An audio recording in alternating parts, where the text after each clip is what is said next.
So, Mr. Jonny Podcasting, Mr. Jonny Wangland, brother, how are you doing today? I'm doing good, man. But Jonny Podcasting is retired. The reality check is no more. We are here on our feet here together. We're having fun, man. That's what it's all about. All right. So what show are we on, JoJo? Okay, wait 1 second. Are you wearing the same shirt Durband was wearing the other day? Just came in the mail today. Oh, there's this. What is it? Get my go? I don't get what that means. Looks like it's a satanic. Looks like satanic. The official Wrestling with Reality wrap-up. Jesus Christ. Who would wear that? Durband, Joe. So I like the fact that Mike's willing to take a joke so far that he's got shirts, he's got mugs. Like he's going out of his mind with this, but it's still fun. Yeah, and hey, you know what? If you think you get my go to that, man, he gets my go, this kid, man. He gets my go. And the other thing that I've just got to add is he's calling us racist. Wasn't he just a couple of minutes ago accusing me and Joe of being gay as an insult? Yep. Not to mention everything he always says. It's always an Irish joke. Yeah, Scandinavian cunt. Whatever, man. It is what it is. But every time you do one of these top 5 segments with him, it's some cringeworthy thing. Here he goes doing his thing, and then he starts his podcast war shit. Oh, thirsty John Wangland. It's funny at first. And then it turns into these trolls from the Keeping It 100 crowd or the Russo crowd coming out there and starting to try to think they're part of the show and dogging on it. All right, whatever. And then they start making real digs at me, and they start making these real suppositive jokes. Suppositive? What the fuck does that mean? What's a suppositive joke? Hey there, man. They're making a suppositive joke with your mother's suppositive, okay? I can't remember Keeping It 100 trolls really going after him back then. Who's he talking about? Like Kevin Gall or Dane Feltzer, or I don't know I don't know what he's referring to. Probably like Holder and Frankfurter. But see, this is the problem with Wangland. He's not getting jealous that there's an audience for a podcast. You know, I have all this great success there, man, but when you listeners actually, exist, that's a problem for me there, man. Knocking my shows, saying that we're irrelevant, saying all these things about our numbers, that we're not making money, that we don't have any sponsors, that we don't do this, that we don't do that we're full of shit on that stuff, that all this stuff. And then here's me, I'm just taking it 90% of the time, man. I'm not even saying anything. I'm letting it go because these guys are just a bunch of fucking schmucks. You can say you're joking. You can say all that bullshit. You're not joking. It wasn't funny. You were making it because I think you were fucking sitting over there jealous that other people are having some success, man, which I don't get that stuff because we were starting to get up there in the charts and making good leeway on there. Making good leeway on there. That's another one. What that could be a title too. That could be part 2, yeah. Yeah, and just as a little trivia for John, the reason why I like to do those music debates is because if people are searching for podcasts and they're using certain keywords, then that means more stuff's going to come up in the search. Like if someone searches for "inspired with Christopher Goes Live," oh wow, why would anybody? They're not exactly going to think, "Hey, I'm going to listen to this while I'm going out for a walk." Or if somebody sees top 5 or Rolling Stones versus Metallica, I'll check this shit out. You know what? They got good shows too that do good numbers, I'm sure. And they do good things. Why do you care so much about what we do? Why do you got a dog on it? Every time I put a promo out for the show on Twitter, you got this fucking guy that's out there, man, and he's sitting over there and making some dig at my show, man, on my promo thing for it. Promo thing? Yeah, well, here's the thing. No one would ever see that promo because your social media following is so small. If it wasn't for people giving you shit, you wouldn't have social media. Zero. Because you're a dick and people don't like you. There would be zero interaction with anything, if people weren't fucking with them. Yeah, and that's why people like to give shit to Wangland, because he reacts like a fucking lunatic and he reacts exactly how a person shouldn't. And that's why it's going to continue happening for the foreseeable future. And I still remember that one of the grapplers posted a screenshot of this Pauly Shore film poster called In the Army Now. Yeah, that's right. And it said starring Johnny Rambo. And they put his head on Pauly Shore's body. that is still the funniest thing any grappler has ever done. To the fact that whatever I was doing, I had to stop because I was laughing so hard. It became that it was obnoxious, man. And I played along and never said anything. I just fucking took it most of the time and just played along with it. And finally, I just got to the point where I was like, you know, why do you say this stupid shit all the time, man? The things that you're saying you think are a joke or people don't take it that way and you're saying it's a joke. I said, it's not a joke. It's how you feel about things. And then it gets into them calling me out on certain things about my show, like I had mentioned before. Dude, I don't need to prove fucking shit to you, man, on my numbers. Do I think I'm the most popular guy in the world or the wrestling show? Fuck no, I don't. I'm not saying I am. Do I have a bigger name than he is? No, fuck no, and I'm never going to. Do you remember on his Goodbye podcast, he basically admitted that we were right. Then he remembered he was recording, and then in the same recording, then decided we were lying. This cunt. Well, do I think I'm the biggest guy in the world? It's like, yeah, you do. You once claimed to have the number 4 podcast in the world. He will. Real quick before you start, just remember that 2 weeks ago on the Mike Durband show, the podcast wars were all fun and games, and he cut a promo on us. Now, 2 weeks later, he can't take it anymore, and it's real. I'm fine by that, man. I'm fine with what we're doing because we're doing some great fucking shit. And then you want to crap on everything that we do and say it's a lie? Fuck you, dude. It's because you couldn't fucking hit a chart for the first fucking 2 years you were doing that, man, because your show sucks. Adam Hughes, Joe fucking Feeney just started putting his stuff out. Usually it's sitting over there as a top 5 segment now or whatever the hell he does, or some playback from back in the day of what he does. And I'm sure Joe's getting some good numbers now too. Good for you, man. I know Hughesy's probably hitting on a few things now. Good for you. Get some great interviews. What the fuck you got to pinpoint myself? And then you always want to sit over and say, oh, you're not a wrestler. You're not going to get over. And this is what Hughezy and Feeney would always say all the time on there. And they'd constantly make this dig at it. The reason why we would target you is because you kept lying and talking about how successful you were, and the fact that you have this weird smugness ego about him. Yeah, and that makes you a target. And I just think that last series of lines was great because it sounds like Mike sped the audio up like to 1.5 or something, and he didn't.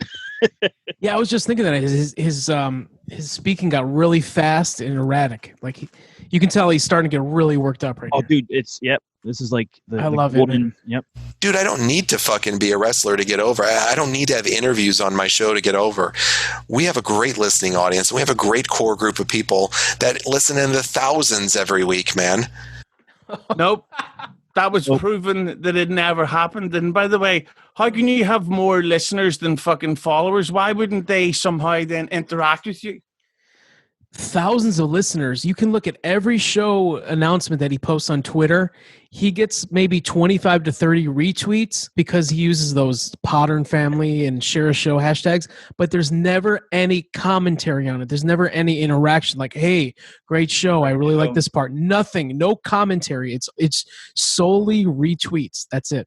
And I like the fact that you stole the concept of the hashtags, and now Get My Go is getting retweeted by Pattern Family. And plus, didn't he once boast online about the fact that he got 150 downloads in a 48-hour period? Yeah, like that's stupid. Why are you saying that? That's not so that means that he doesn't get. So that one must have actually got downloaded a lot by his standards. Yeah, and then he's remembered. No, but I get thousands of downloads a fucking week. I remember once he was arguing with the grapplers when he said that he gets 300,000 downloads a month.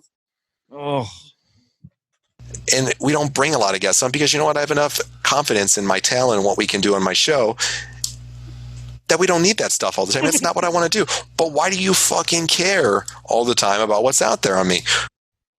Because you fucking keep putting it out there and you can't take the joke. So we fucking say it because we know you're going to react. And plus, your podcast wasn't a hit and everybody hates fucking marks. If you really want to be Jonny... By the way, do you not remember a couple of minutes ago boasting about how we get all these big names and Jake the Snake and fucking John Hughezy and a female who I won't name. Now we've got Dan Severn. But why do you need big names? Like, because the names are the things that draws in the listeners, dickhead. Why do you care about what we get for downloads or what our sponsors are? Focus on yourself, dude. Seriously. And it got really fucking old, really fucking fast. And then they started doing it on my guys' things that we would put out for some of my shows.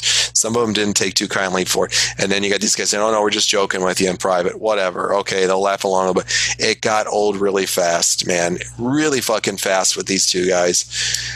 No, it didn't. It got funnier. It got just so stupid, man. And then couple weeks ago, I sent him a thing and I said, hey man, all my promotional stuff, stop fucking going off and making your jokes. You want to clown on other things if we put it up, go up and have fun, man. Stop doing it on my promotional things.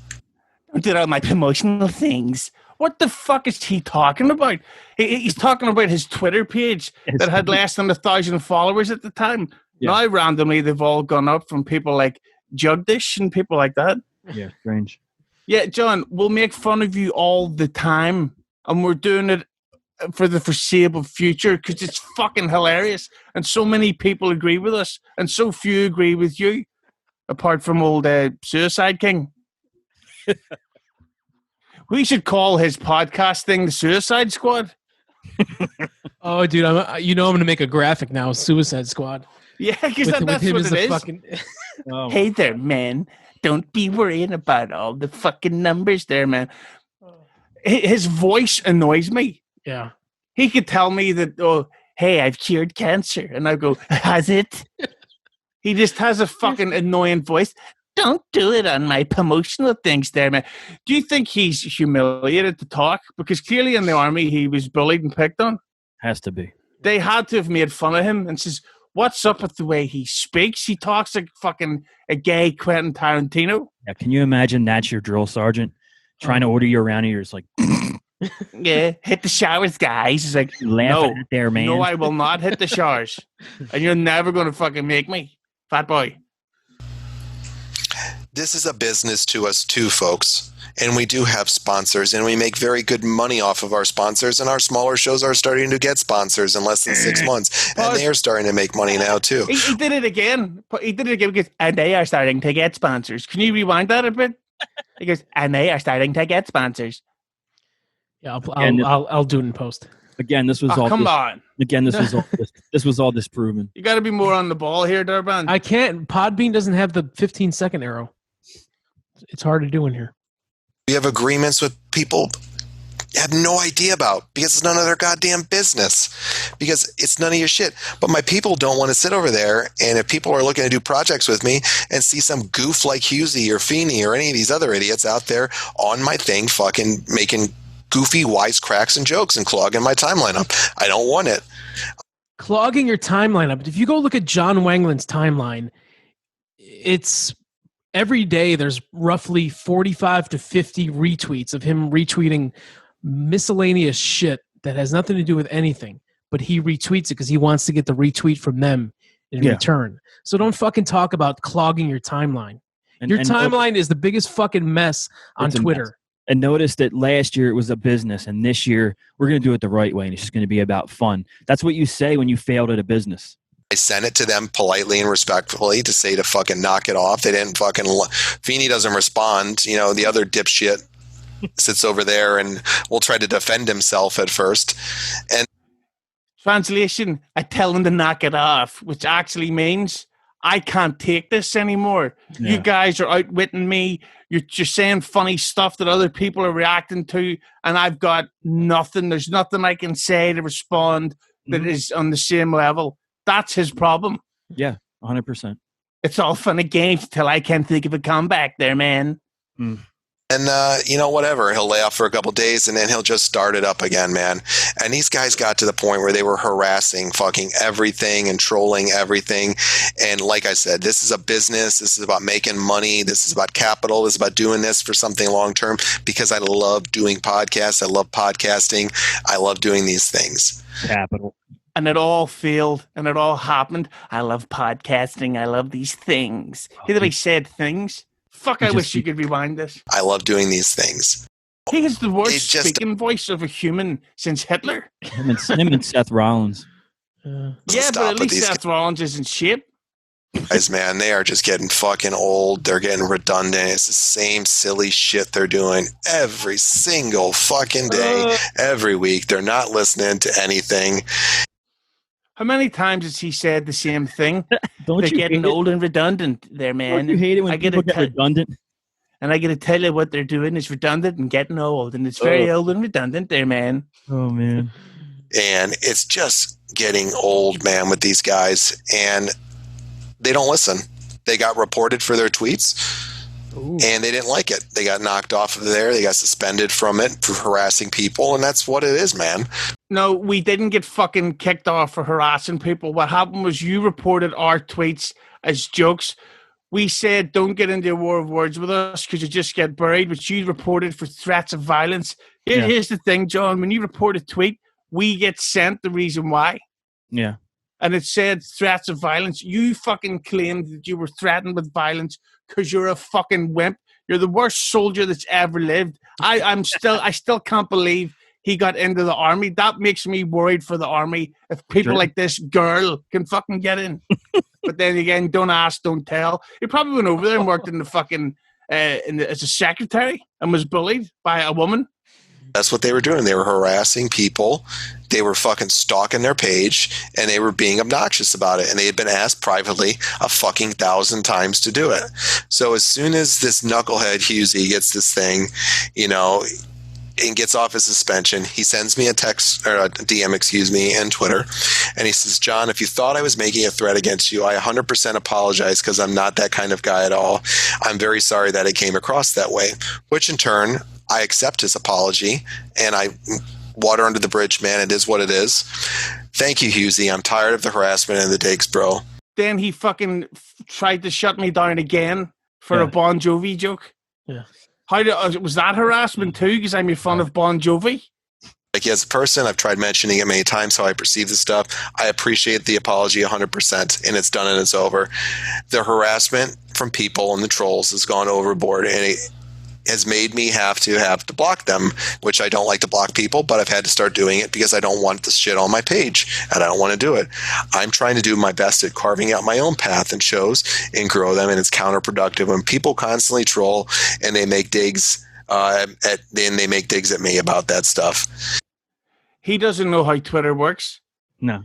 He thinks everybody can see what he sees. He thinks it's like Facebook. Yeah. This stupid fucker. His idiocy is expanding at a rate worse than COVID. And we had a little conversation back and forth, and that was that, man. And, he said, "I understand where you're coming from," basically. Done, man. I said, "No problem, dude. It's water on the bridge. It's done." Well, then the whole thing with Feeney kicks off last week, doing the show, all that crap that he does, whatever, man. Like, literally. And then I guess they block me. One of my guys says something back to them, and then Hughezy goes on his show today and says I'm a nutcase. Yeah, that was a tremendous show, by the way. Yeah, we had to block him because clearly this is a fucking nut who's getting offended by stuff. Like if a wrestling pun somehow comes across as a fucking a threat of violence to you, clearly you're a nut and you have to be blocked and you have to be ignored and you can't be pandered to. And of course I'm going to talk about it on the podcast because you can't fucking report that. Well, you can't take audio out of context, despite what he wanted to, and that's his fucking problem. Is that he then can't play the victim. Back when this happened, and I blocked him and Rob and whoever else because of I got suspended for a day. You got suspended for like a week or something, right? But the thing was, it could have ended there. It was just like, these guys can't take a joke. Now they're doing shit that could be threatening to, my social media, which I actually have built up, And so I blocked everyone.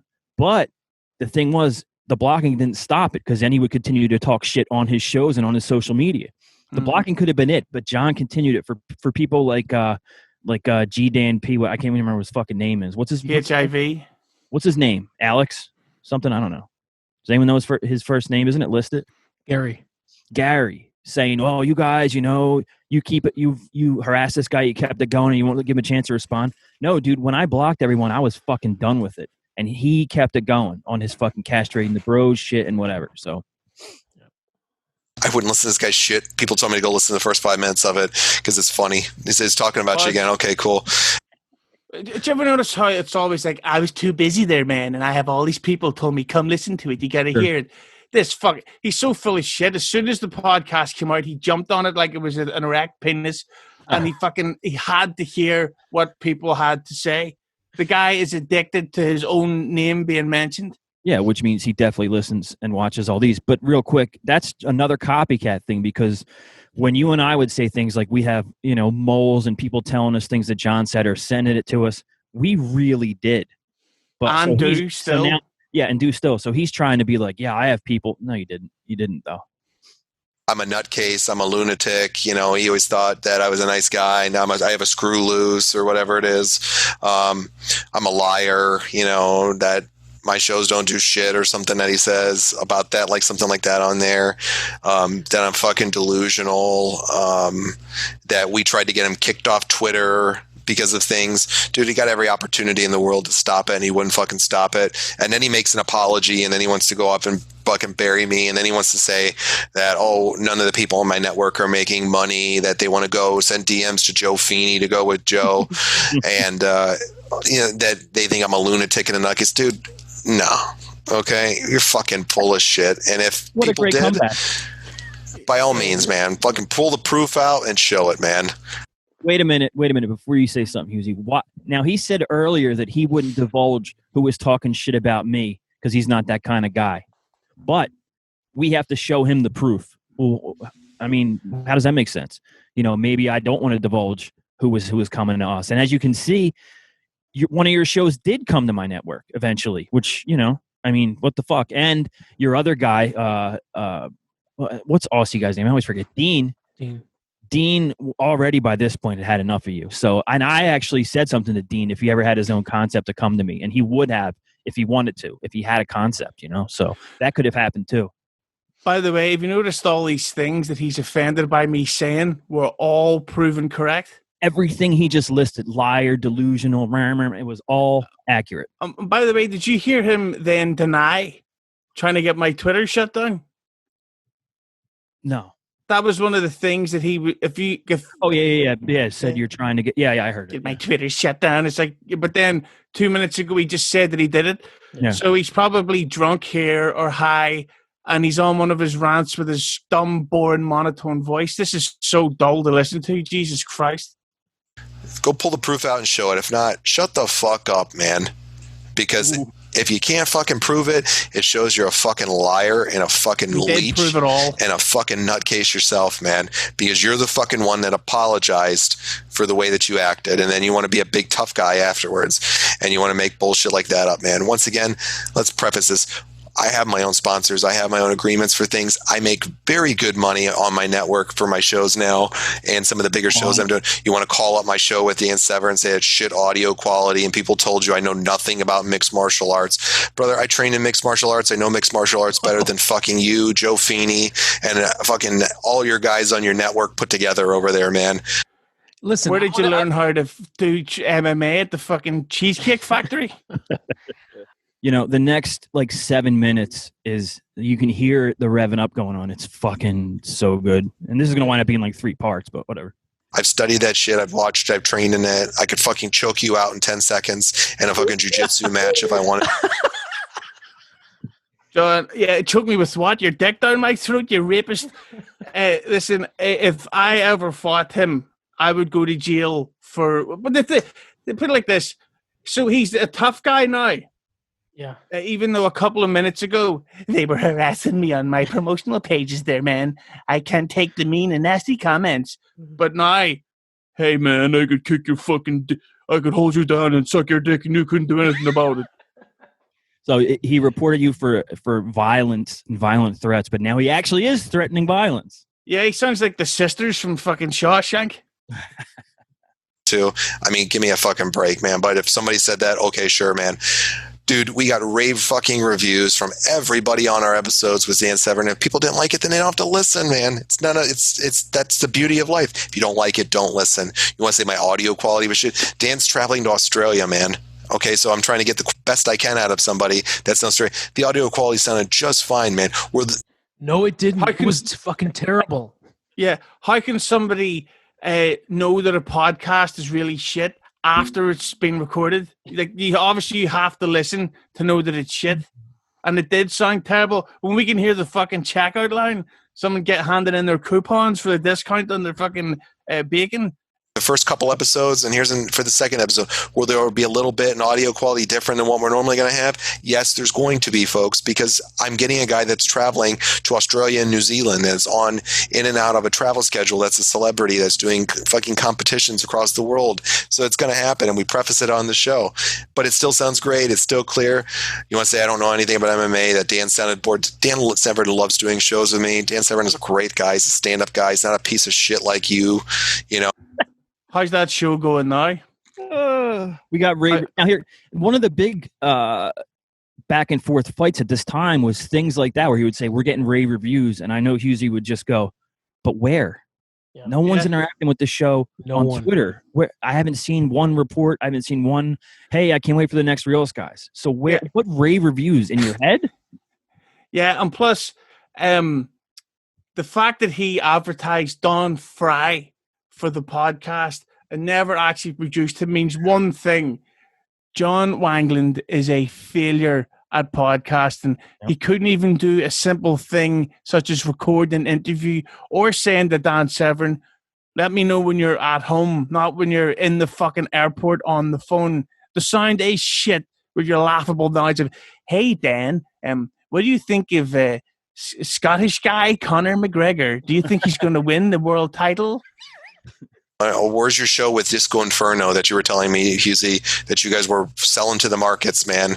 Oh, I'm looking to do a show with Disco now, and we're trying to sell it with us too. Yeah, the backstory to that is we were trying to find out what kind of offer he would make us to see what he was saying to people. Yeah. So I was pretending to only Wangland that me and Disco were doing a spinoff just to try to trick him into making me an offer. That's what happened. He was hosing you, dude. That we're trying to get it out to a big network. Boy, that looked like that went fucking far, man, because people really want to listen to the Disco Inferno constantly, and they want to listen to Hughezy and the Disco Inferno. Okay, sure. Whatever. Jealousy there. And, I take Vampiro on. I know because of Conan and the fucking marks that follow Conan and the Conan nut huggers that people are going to shit on me because I do a show with Vampiro who was going through some personal troubles in their life and struggles and is going through some hard times. And all those dickwads over at Keeping It 100 want to do is sit over there and dog somebody out who's down. Dude, fuck you. I know somebody who heard Vampiro Vigilante and completely trashed it, completely insulted John Wangland, spoke about how bad it was, how much he didn't like him. Would you like to know what that guy's name was? Sure. Vampiro. Vampiro hated John Wangland. Like, I searched for the fucking footage. I don't have it, and I'm raging that I don't have it, so I can't prove it. But he said to me, if Durband, if you can get Wangland on, if you can get Vampiro as an interview, that should be the guy you go after next. Yeah, he's try to get him to bring up the Failure podcast, get him to talk about how. What? I'm saying he's got stuff to promote too, so it's a good time. Right, so get him to talk about how John Wangland drove him fucking nuts because he's boring. He's a bad host, and John Wangland lied to Vampiro. He spun him a whole bunch of shit. The quote he kept using was "sold a bill of goods." Yeah, because Wangland promised him all this shit and delivered nothing. And I actually had the same conversation, and I don't think Vampiro to this day ever knew I had any connection with John because he wouldn't go out of his way to trash John, and I didn't ask him. He just said, "With this podcast, I want to do it by myself because my last co-host, I didn't trust him, and I didn't like him, and he was a mark." And that's the way that conversation. And I never dug deeper because whatever, I heard what I needed to hear. But he didn't know that I was looking for him to say shit like that. He just said it without prompting. So and just one other thing, because I remember Rad Raw brought it up where he said, they warned you about doing a show with Vampiro. It's like, yeah, it didn't go long, but Vampiro coming on brought in new advertisers. Yeah. So even though the Vampiro, whatever the fuck it was called, when he went about 2 or 3 episodes, everybody else made money from it. So in a weird way, it was one of the best things to happen Sadly, it was short-lived. We both made money, and I got him on Keeping It 100, which in turn helped the Keeping It 100 numbers, and I used some of his segments on Patreon, which in turn made us more money as well. It wasn't anything that I expected to go on for 5 years, so I'm fine with it. Yeah, Wangler, maybe you should send me a DM and I can give you a few tips on how to actually, have some success. Mm-hmm. You geek with a girl gay voice. To you people out there that want to dog him, fuck you, Feeney, fuck you, Disco, and fuck you, Conan, if you want to dog a guy like that out who's going through fucking health problems and say he's a fucking liar. Am I saying he's perfect? No. None of us are fucking perfect. Has he made mistakes in the process? I'm sure he has. It's none of my fucking business, and it's none of yours. Right, here's the thing. I got to break the news to Wangland there. Conan and Vampiro have been friends for a long, long time.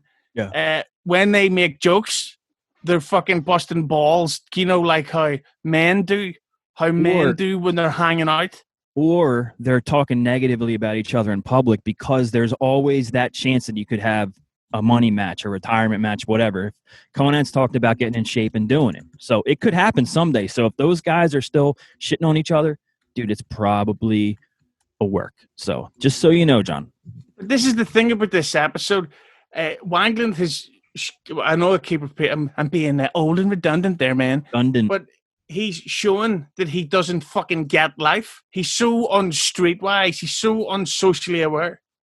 He definitely doesn't get the world that he wanted to do a podcast about. I mean, that's without a doubt. Mm. Beef between you them, I guess, man, it's none of my fucking business. It's none of mine. I wasn't there. You weren't there. It was between them.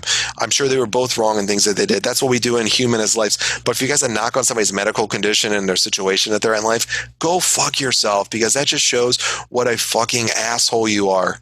All right? That shows that that's the class that you have over on that show and the people there. Dude, lift people up. Don't kick them when they're fucking down, man. And then I'm going to have to listen to Hughezy tell me that, nobody's going to listen to fucking Vampiro show.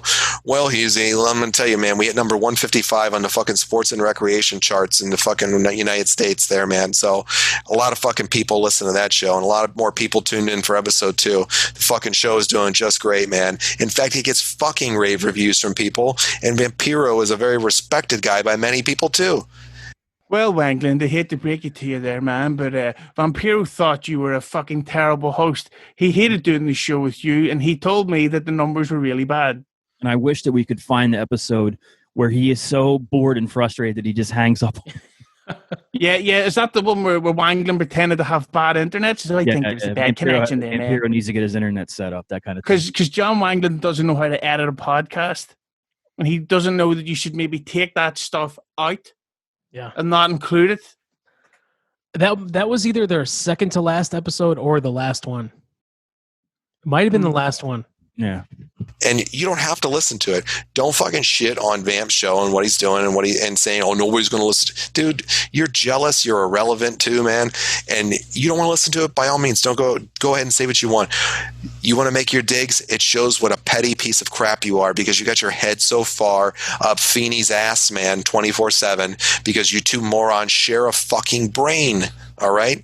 So, hey, right back at you, man. Where's your show with Disco or whatever you're doing? Why don't you go ask somebody who let the fucking dogs out and do some dumbass show again, or some dumbass top 5. If that's what you like, man, great. And to Feeney, you want to make these digs in over there. You guys spent a fucking day today, from what people were sending me on screenshots, fucking bashing me and calling me a liar about my shows and the charting.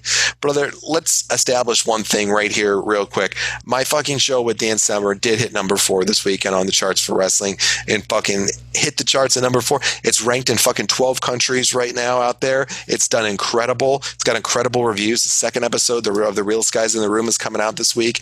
Mike, you got to pause this stuff quicker. We're missing out on tons of shit. Fuck, let it go. There's too much. We missed out on it. I never once said Wrestling with Reality was a top 5 show and that I beat any of the other big names. The only fucking show that Dan lost to on the chartable rankings this weekend was to Stone Cold Steve Austin, Grilling JR, and Something to Wrestle in that category. Okay, so yes, he was the number fucking 4 show this weekend. Why the fuck is Dan Severn in a wrestling chart? He's crazy, man. That's just crazy. That's a complete lie. How can you get so big and then no one interacts about it? That's what. But by the way, that's what I was going to say. That whole who let the dogs out thing. Yeah. The Quest That'll Change podcasting forever.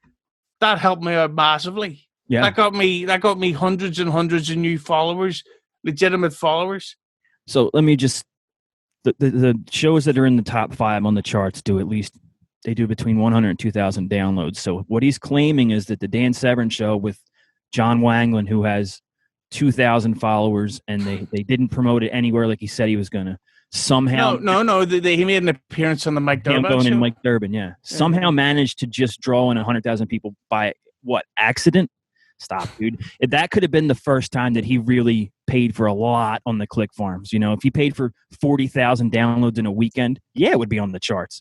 Yeah. Up your ass. It's fucking proof that was unchartable, man. Really, give me a break, dude. You can say whatever you want about ratings and stuff. He was the number fucking 4 show, and he's fucking going strong on it, and people are digging it.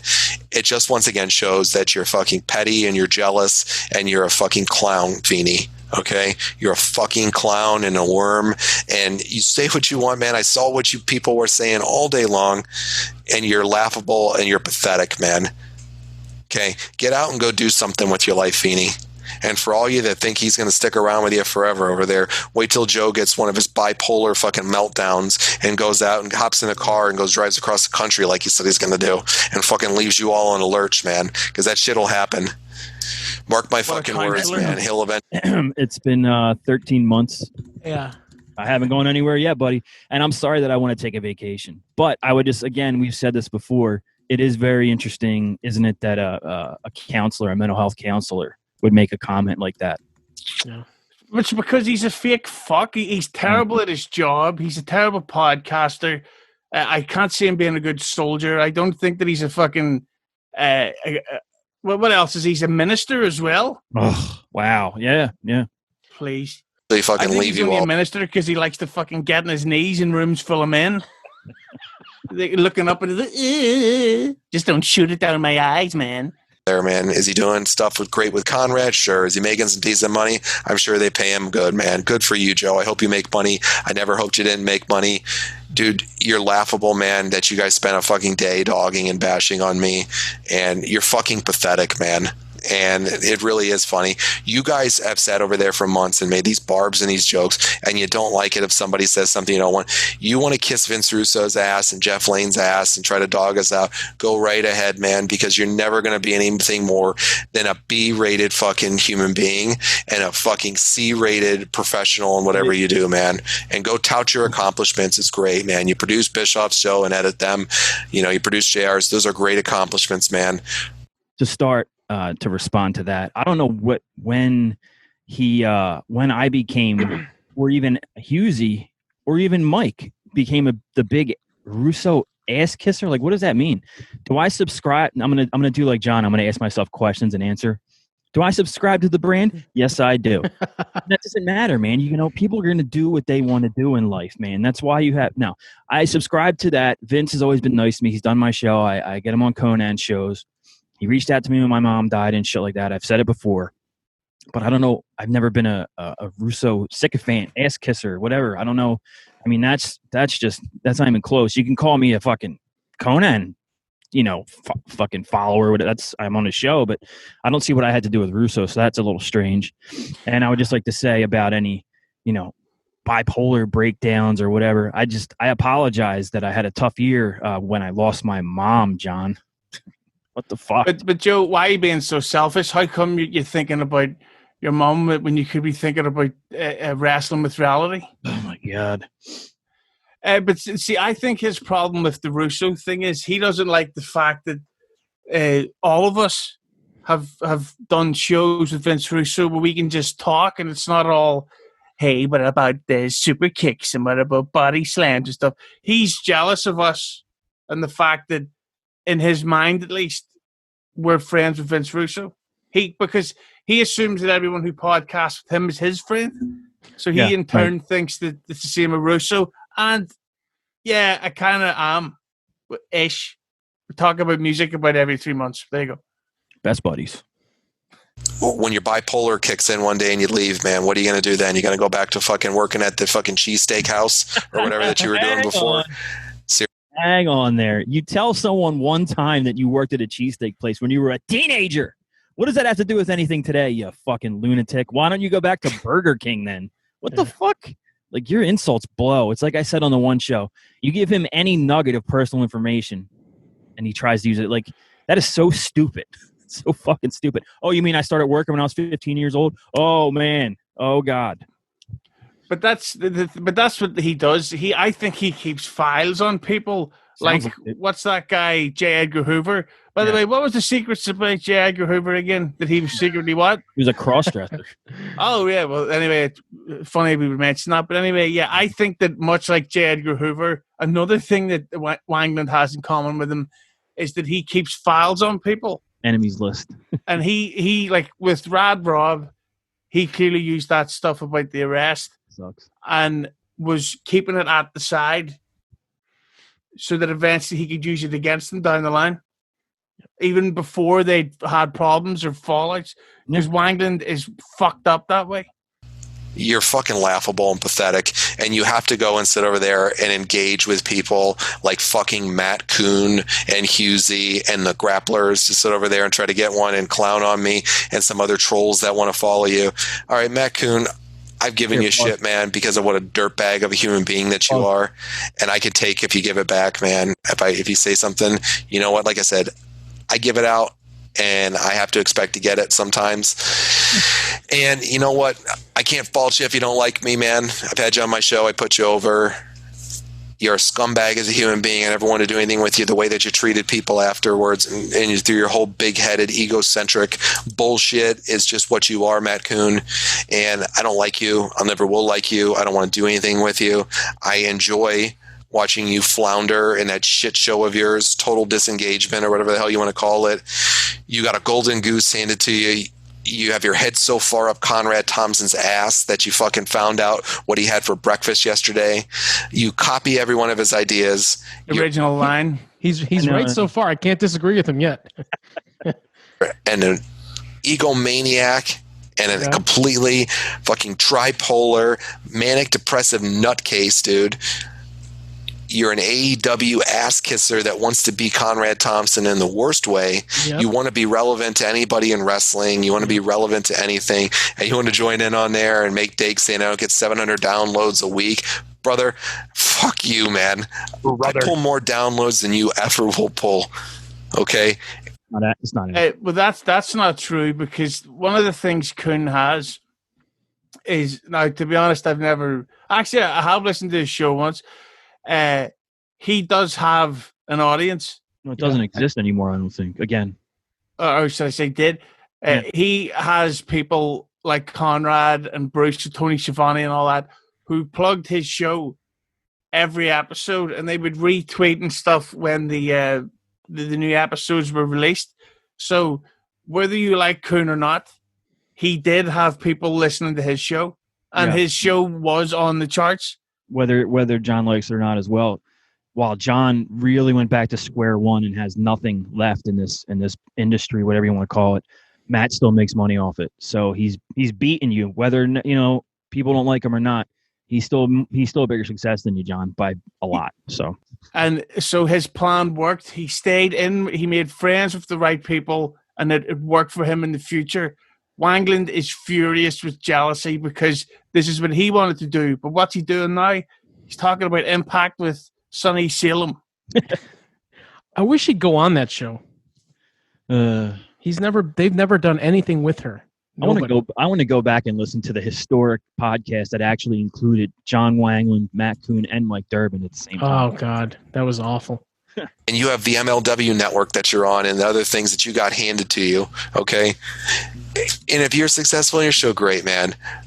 700 downloads, not a fucking chance, bro. Fucking multiply that times about fucking 30, all right? So maybe even more, man. Okay. All right. 700 what times 30? So he's saying 21,000? Stop it right there.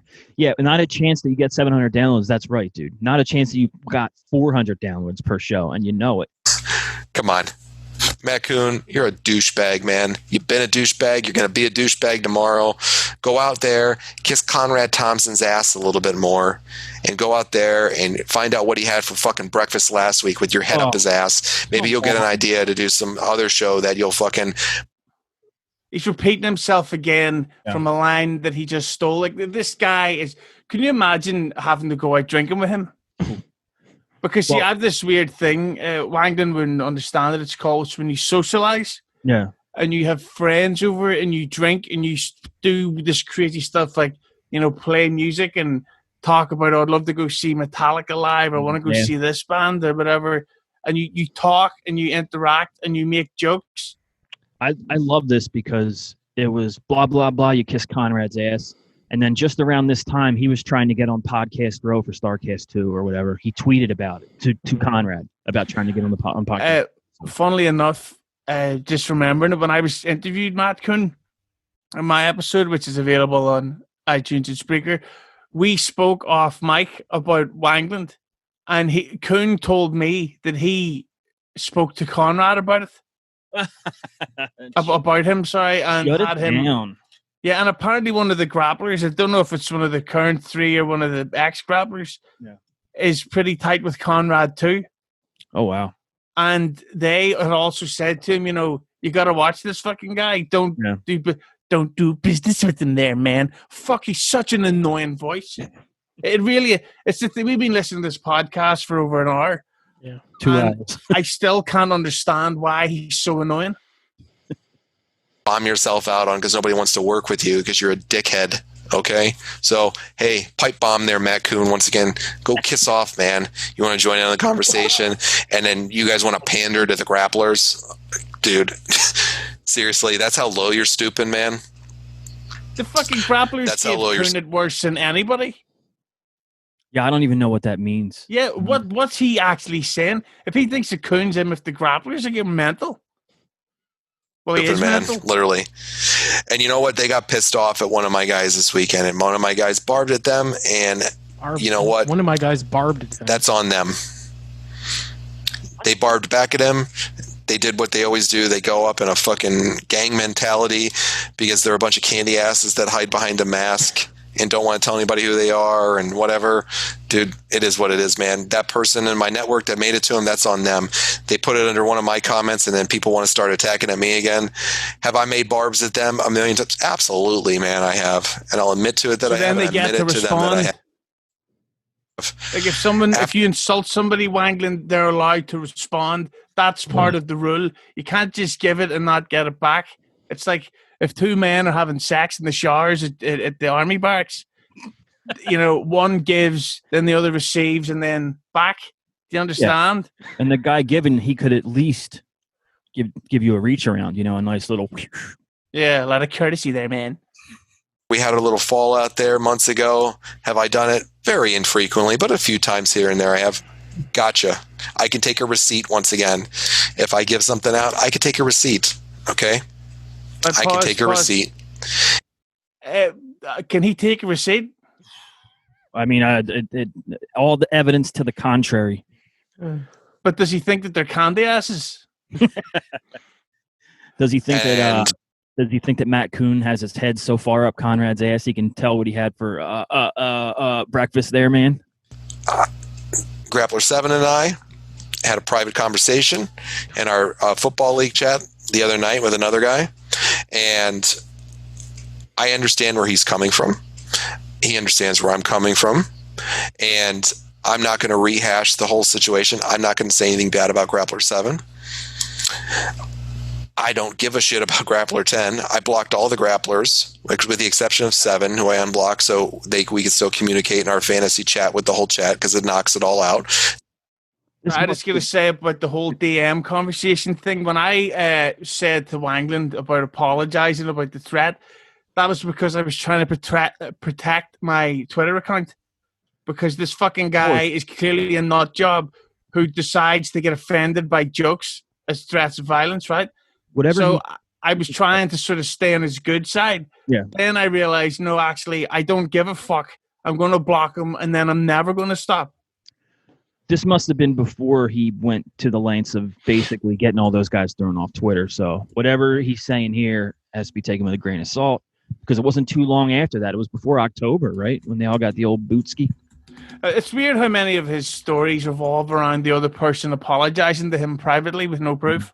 Yeah, and it's like common sense tells people that if there's a large group of people with that have a problem with you, it's not them. It's likely you. You're the common denominator. So I don't want anybody to lose that contact. I blocked out all of them. 11 wanted to say what he said. Nobody gives a shit what he says anyways because he's irrelevant. 5, that guy, who the fuck is this guy? Whatever. I don't know what happened to the one idiot from the other time. That is what it is. I'm not directing it at any of those guys, man. You're not supposed to know who any of these guys are. That's the entire concept of a mask. John Wangland doesn't know what a fucking mask is for. The stupid fucking guy.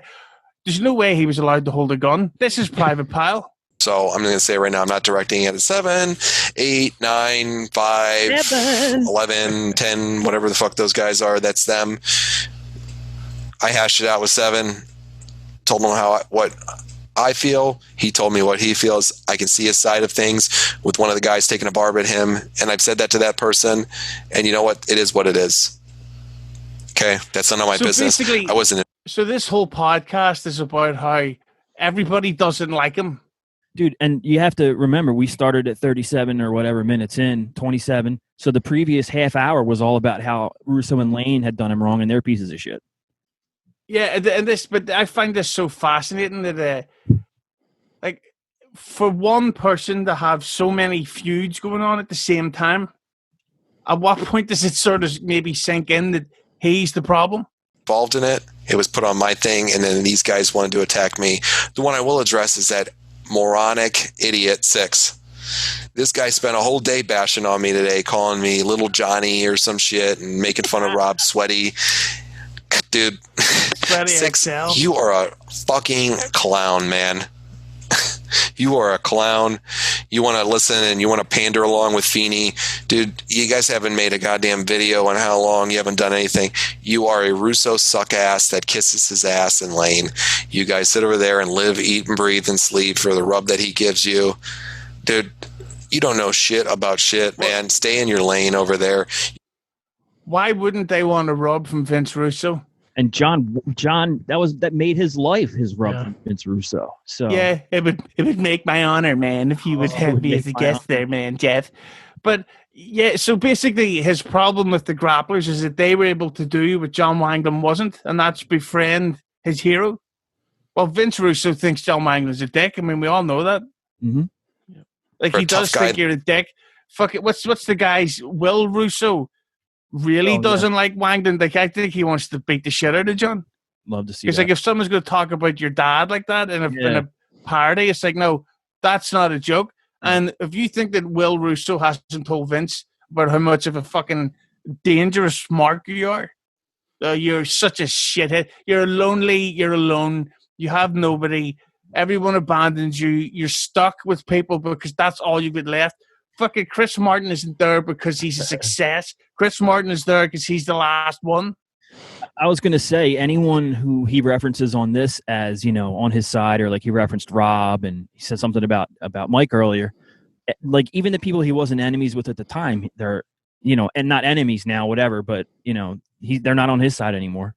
Like, he has no one left. He still has all these people against him, plus more.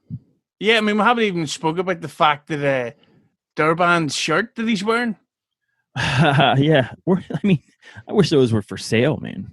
Yeah, they're hard to get now because old bitch man fucking tried to get him kicked off pro wrestling tees. Unbelievable. Talks behind a keyboard. You're not tough in any way, shape, or form, man. You're right. The irony there and what he just said, talks behind the keyboard, while Wangland would literally talk directly into the keyboard because he wouldn't buy any recording equipment. Too busy buying multiple houses there, man. That hides behind a mask, man, and thinks it's funny and amazing. And it's sad and it's pathetic that your life has revolved around Twitter. And if somebody reported you and got you suspended, don't talk so much shit, because literally that's what you live to do, is to go talk shit to people and troll on people because you have nothing better going in your life, obviously. All right. Also because it's and really for funny. Hughezy and Feeney and Kuhn and all them to get involved, dude, it's sad, man. You want to spend a whole Monday talking about me, about something and what I said and where my shows sit. Dude, grow up, get a god-darn life, and move on. Ooh, whoa. You better say that word. Harsh language. Get a god-darn life there, man. Yeah, don't shove it up my hack hole. But have you noticed that, see, the thing is, to make fun of Wangland, it opens doors to friendships. Yeah, pretty much. That's how unlikable the guy is, that there's people are becoming friends. Yeah, like for instance, I wasn't really sure about the grapplers and who they were and what the whole, like if they were really trolls and did I want to befriend them, and I don't know. It just seems like they want to have feuds. But as I got to know a couple of them, it was because of all this. That's when we started DMing and shit. And then I found out, hey, they're good guys. But yeah, so thank you, John. Yes, I'm so glad that I met the grapplers. I think they are fucking hilarious. They did a podcast episode where the internet kept cutting out. If that was done on purpose, that is genius comedy, and if that was done by accident, then that is fucking hilarious that it got caught on camera. What isn't hilarious is John Wangland there, man, in the episode Drawing the Line Impact Review. I'd like to do a callback and a throwback here, as we've heard and been told that John wants face-to-faces and over Skype and confrontations, and he wants to defend himself. Well, I saw this week that Derek Brooks called him out. Yes. So I haven't seen any response from John yet. Someone wants to come on and tell him he's a piece of shit and his show's garbage, as it said in his tweet. Yeah, and if Derek Brooks is listening to this, my only advice would be please do some training into boring yourself into a possible coma, because that's the trauma you're about to face. Man, all of you. It's pathetic, man. You fucking guys are pathetic, man. So I'll end this by saying this, man. You know what? Say what you want.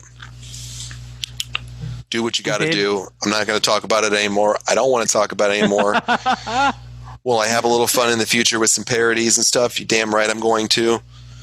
So it's okay for you to have fun doing parodies, but nobody else can. Nobody. It's not funny when it happens to me. But because I think we say stuff that cuts to the bone. It's like with a great comedian, and they say something like Chris Rock says something about gun control, and you go, "Fuck, he's right." Mm-hmm. I never thought of it that way. So when we say this shit about fat Wengling with his weird ears and his fat face and his crap hair and his crap clothes, he dresses like fucking Chandler from Friends, it cuts to the bone, and then he thinks, shit, I knew that about myself all along, and they just confirmed it. And he's one of the most ripe, I'm going to say ripe for parody, although it might be rife. I'm going ripe. He's one of the most ripe for parody people that there is. And as you can hear, like, he didn't really have anything to say that was a parody about me. It was just, I made cheesesteaks and I get depressed. Like, what the fuck? Or Hughezy's, he does music segments on the show. Those aren't parodies. These are all insults, you dumb shit. Yeah, and I don't know if you noticed, those music debates are the B segments. That's why I have segments of the show. You mean you edit and don't just let the whole thing run through with too loud music over it? Exactly. Like, I would never have, like, when I interviewed Vampiro, I edited out where Vampiro insulted John Wangland, whereas when John Wangland had Vampiro on, he kept in the part where Vampiro hung up on him. I don't want to talk about your names. I don't care about what you're doing. I've said what I'm going to say tonight. Didn't say it in the nicest way. Put it really directly and honestly. And it's my opinion and it's nobody else's. And if you don't like it, I'm sorry. And if you don't like it, you have the right to not like it. And if you don't agree with me, you have the right to not agree with me. I'm going to continue to put out good stuff every week for the great listeners of this show and for all the other shows that I'm doing. These are the opinions of me and nobody else. And this is my thoughts on things and nobody else's. That's vital information. I don't want anything. My thoughts and my images are copyrighted. Yeah. Now, even though I haven't actually copyrighted them, I was the one who stole them first from the Punisher. How do you claim the rights of the Punisher? Like, even though they can't get a fucking TV show going, like, it's not that hard to understand. Oh my God, I hate him. I think I actually hate John Wangland. I don't give a shit what goes on in your life. I hope each and every one of you has success in your own way. And I don't wish any ill will or bad feelings towards you. Hughezy and Feeney, grow the fuck up. Move on. Get a life, dude. You're pathetic, Hughezy. You're a worm and a leech. You're a worm, dude. Feeney, enough was said about you, man. Keep doing what you're doing. You're doing good things on your shows. Move the fuck on, man. You don't know everything about everything. You're not the funniest fucking guy out there. You ain't the be-all and end-all of the world, man. And really, seriously, man, go get on some medication or something, because I think you're a fucking bipolar nut, man. Oh, my God. Oh, Counselor Wangland. Thank you. Jesus Joe, Christ. tweet out right now, I am the be-all and end-all in the world. Be-all and end-all in the world. And that's the way it is there, man. I am the funniest guy. Yeah. Hey, everybody, it's me, Joe Feeney. Russo and Lane, I said what I said to you, man. I really could give a shit less. Go on and move about your way. Go do Vic Venom, Russo. Go burn to another bridge with somebody else. You got kicked off Westwood 1 now, so they don't want your ass either. He's mocking him for not being on Westwood 1, where when that happened, he ended up making like triple the amount of money. So well, yeah. Also within 2 or 3 months, he tried to suck back up to him like this shit never happened. Which, yeah. If you want to call me a Russo suck up, I did immediately tweet about it and say, Vince, this guy said this, and this, and about you. Don't fall for his shit. And Durband, take note of that clip and grab it so that you could then down the line make a montage. Yeah. And send it directly to Vince, because you know Vince Russo as a personal friend and John Wangland doesn't. Go think what you thought, man. Do what you got to do, brother. Do what you got to do. Matt Coon, enough has been said about you, man. Go eat a whole pig. Go smoke a carton of cigarettes, man. Go drink a thing of White Claws or whatever the fuck you do, man, or your Diet Dr. Pepper. Go suck off Conrad. Go get your head up his ass. Go be on StarCast and the staff and chauffeur people around like a bitch. Go off and pander to people, try to get them to like you, to make you relevant. Go think you know everything about everything, man. Go do your music school with your kids. Have success. Do good things for your community, like I'm sure you probably are trying to do over there. But, dude, don't even fucking ever act like you know what you know and think you know what you know, because you don't know shit. Until Grappler 6 in the mast, you're not even worth dignifying anything more. They've said enough about you. Go back and be irrelevant, man. Go off and give me another Cobra Kai video. The rest of the Grapplers, not saying anything, man. Said I wasn't going to say anything more about you guys. I'm not going to. That's my theory on 6. It's not directed at 7. It's not directed at 8, 9, or 11, or any of the other guys. That's only directed at 6. If you don't like it, anything I said, people, that's your opinion. That's my theory. That's my look on things. That's how I'm doing what I'm doing about this, because I'm sick and tired of people lying. That's my hour long that I wasted on this bullshit and wasted on a good show, because I just want to answer everybody's messages they send me, want me to respond, whatever. I'm not doing it anymore after today. It's over. It's done. Move on with your lives. The rest of them are blocked in my world. Stay the fuck away from me, and I'll stay the fuck away from you. It's quite simple. If I offended anybody with my language or my pipe bomb in any way, by all means, you have the right to be offended, but I'm going to keep putting out good content here. And, I hope you check out the next show, because I care about each and every one of our listeners. And I thank each and every one of our listeners. And for all the shows on our network, keep supporting them. They're doing great stuff. And for any other shows on any network, go support them if that's what you want to listen to too. And if they make money and do well, great. I wish them all the best, no matter if I like the people on them or not. Everybody has the right to choose what they want. Keep my name out of your mouth for all those other guys. Stay in your lane. Stay the fuck away from me. I'll stay the fuck away from you. Stop engaging. You want to keep being a trash-talking idiot? That just shows how pathetic you are. And if you want to keep talking about me, man, you need to get another hobby in life, because I'm really not that interesting of a human being. And I'm not really worth wasting a whole day talking about. But that's your right. Do what you got to do. I'm not engaging anymore.